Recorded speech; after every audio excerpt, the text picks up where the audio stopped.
जय सिया राम, हरिओम। ये जो वर्तमान की सरकार है उसकी पूरी कोशिश है, चल रही है कि हिंदू इस भ्रम में रहें कि ये उनकी पार्टी है, मुसलमानों की ईद भी हो और हिंदुओं की मिट्टी पलीद भी हो। ठीक है, राजस्थान से केरल तक हो और होते रहे, ऐसी बात है। राजस्थान से केरल तक जो कहा है, इस बीच में कर्नाटक भी है ना। अभी मैंने देखा है कि मोदी जी को 99 गालियां दी गई, 99 गालियां कांग्रेस ने दी। मोदी जी इंतज़ार कर रहे हैं कि भैया ये जो गाली है 100 हो, फिर वो अपना सुदर्शन चक्र चलाएंगे। अरे भैया, वो मतलब दीनहीन तमाचीन विक्टिम कार्ड। अब मोदी जैसा पहलवान 56 इंची का सीना, मतलब विश्व स्तर का नेता भी खेलने लग गया कर्नाटक के चुनाव में। आए विक्टिम कार्ड क्यों खेल रहे हैं भाई? एक छोटी सी सेटायर है, कहीं मैंने सुना था, वो पहले सुनाता हूँ फिर मुद्दे पे आ जाऊँगा। वो ये था कि तू लटक लटक मैं उठा पटक, तेरी गद्दी मेरा राज, तू है छिलका मैं हूँ प्याज। मिलने को तो वो गले मिलते हैं, अपनी हड्डी पतली एक कर देते हैं। उनकी तो ईद होती है, अपनी मिट्टी पलीद होती है। ऐसा ही हो रहा।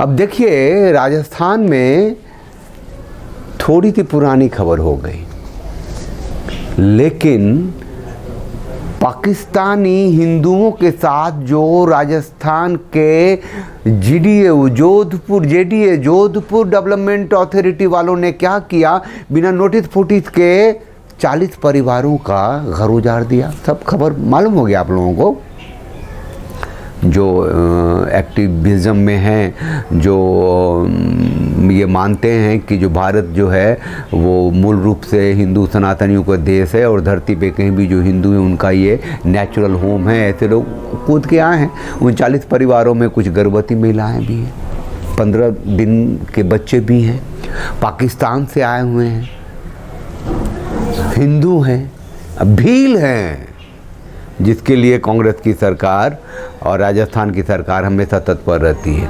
वो तो कहती है हम तो भीलों की सरकार है, लेकिन वो हिंदू हैं भाई, पाकिस्तानी हिंदू हैं।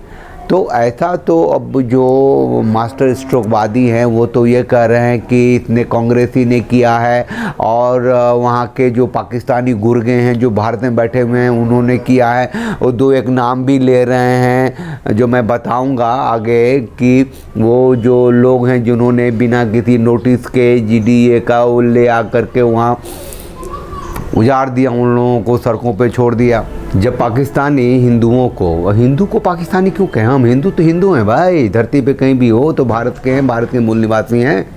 बांट दिया, उजाड़ दिया। खैर जो भी के उधर नहीं जाते, तो जो आए थे अब बड़े ही मजबूत आदमी लोग हैं, पाकिस्तान से अपना धन बचा के, अपने संस्कार बचा के भारत आए और यहाँ पे उजाड़े गए हैं। ये CAA किस लिए बना था? एक civilisational law Bharatiya Janata party लेके आई थी, जो 3 साल हो गए लागू क्यों नहीं कर पाई? कौन सी सॉरी गलत बात बोलने लग गया था, मतलब कौन सी बीमारी हो गई है, क्यों नहीं लागू कर रहे? हसन खान और अनिल शर्मा करके दो अभी मैंने सुना आए थे वहाँ से JDA से तोड़ने के लिए, और एक मोइनुल हक करके था पत्रकार। मत बताइए, प्राइवेट आदमी को ले वो लोगों के घरों के अंदर जा जाके खिंच के निकाल के सबको बाहर कर रहा था। हिंदू थे ना। भारतीय जनता पार्टी के मुंह में दही जम गई क्या? भारतीय जनता पार्टी के जो कार्यकर्ता हैं, जो MLA हैं, जो MP हैं, जो राजस्थान के हैं, जो वहाँ पर चुनाव लड़ेंगे और इनकलाब करेंगे, क्या मतलब क्यों नहीं इनकलाब कर रहे हैं वो लोग? अभी भी महामानव को या भारतीय जनता पार्टी को ये भरोसा है कि उनको चुनाव में मुसलमानों का वोट मिलेगा, इसीलिए तृप्तिकरण की पराकाष्ठा तक पहुँचे हुए हैं और ऐसे अपराध को नहीं दिख रही है। कहने को कहते हैं सुप्रीम कोर्ट सो मोटो क्यों नहीं लेता? हल्द्वानी की घटना में सुप्रीम कोर्ट के पास गए तो उसने कहा हाँ भैया दो रिलीफ, कहाँ जाएंगे ये लोग? यहाँ भी सुप्रीम कोर्ट जाएंगे लोग तो कहेंगे दो दिल्ली, कहाँ जाएंगे, अभी पैसे इकट्ठा कर रहे हैं, हिंदू संगठन है, इन हिंदुओं का कोई इकोसिस्टम तो बना है नहीं, हैं हिंदू है तो मारो काटो भगाओ, अब पाकिस्तानी है तो पाकिस्तानी मुसलमान है तो छू के जरा दिखा दो, हैं 40,000 होंगी बता दी। कुछ दिनों से मैं गांव में हूँ, इसलिए बैकग्राउंड ये सब आप देख रहे होंगे और आवाज़ सुन रहे होंगे, कभी गाय की कभी वो कोयल की, बैकग्राउंड है अपना। एक मिथिलांचल का हूँ मैं, तो घर खंडर हो गया था, एक ज़माना था जब कि यहाँ पलायन शुरू हुआ था, लालू एंड कंपनी की सत्ता आई थी, जंगलराज शुरू हुआ था जो पिछले 35 सालों से आज तक जारी है।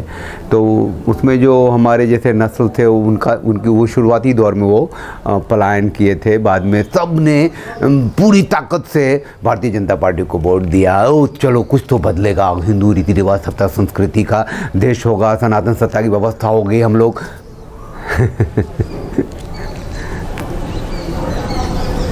जूते की नोक पे रखा पूरे हिंदू समाज को, रखा है ना। एक बात मतलब हमारी बातें जिन्हें अच्छी नहीं लगती वो आंखें बंद हैं, उनकी आगे सांप है और वो भले दूध पिलाने जा रहे हो डंकी लगेगी, या फिर कह सकते हैं कि ख़तरा आ गया और आप आंखें बंद कर लें तो कुछ फिर भी अंधेरा ही दिखेगा, ऐसी ही बात है।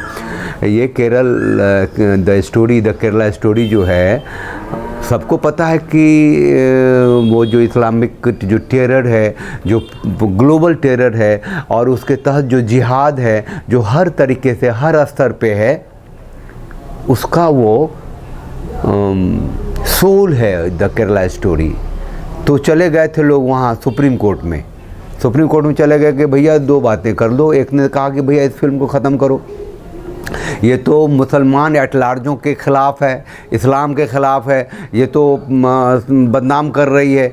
और दूसरे ने कहा कि अच्छा ठीक है, अगर नहीं ख़त्म करोगे सुप्रीम कोर्ट के पास तो ऐसा करो डिस्क्लेमर लगा दो। सुप्रीम कोर्ट को तो ऐसे केसेज सुनने में बहुत मज़ा आता है, क्यों नहीं आएगा भाई।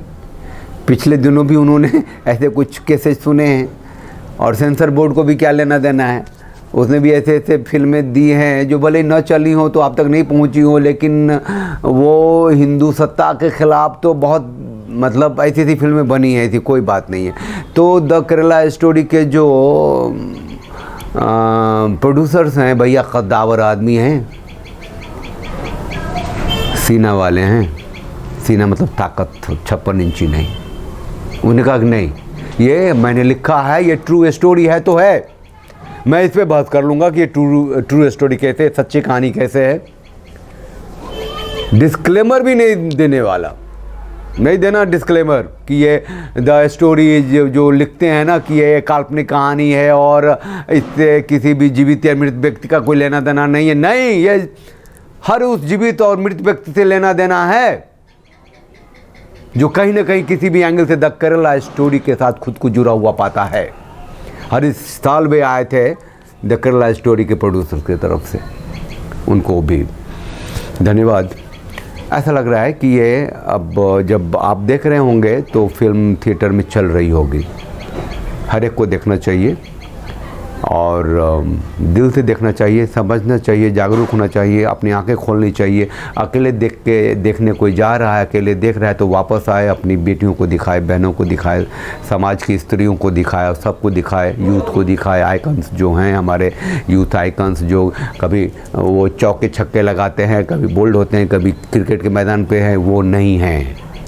वो आइकन खुद बने, हिंदू बने, संस्कारी बने, सनातनी बने और समझें कि उनकी सत्ता की व्यवस्था अगर नहीं आएगी तो किस तरीके से वो तबाह होंगे, बर्बाद होंगे, ज़िंदगी खलास होगी और देश नष्ट होगा और होने की कगार पे है। क्योंकि जो यहाँ की सत्ता की जो व्यवस्था है वो तुष्टिकरण से बढ़ के तृप्तिकरण तक पहुँचा है। और द केरला स्टोरी जारी है। ये फिल्म है जो बता रही है हुआ क्या, हो रहा है क्या, अगर नहीं थमे नहीं रुके तो होगा क्या।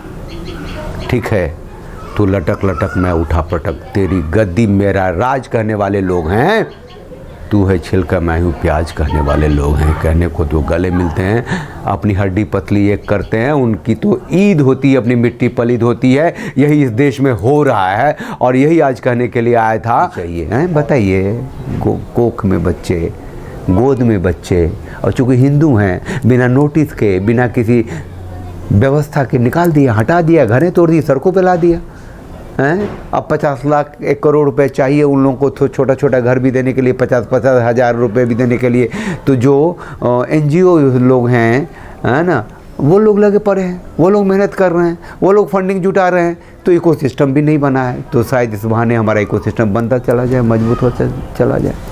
चैनल को लाइक कीजिए, शेयर कीजिए, सब्सक्राइब कीजिए, उस बेल आइकन को प्रेस कर दीजिए, जिससे आपको नोटिफिकेशन मिलता रहेगा।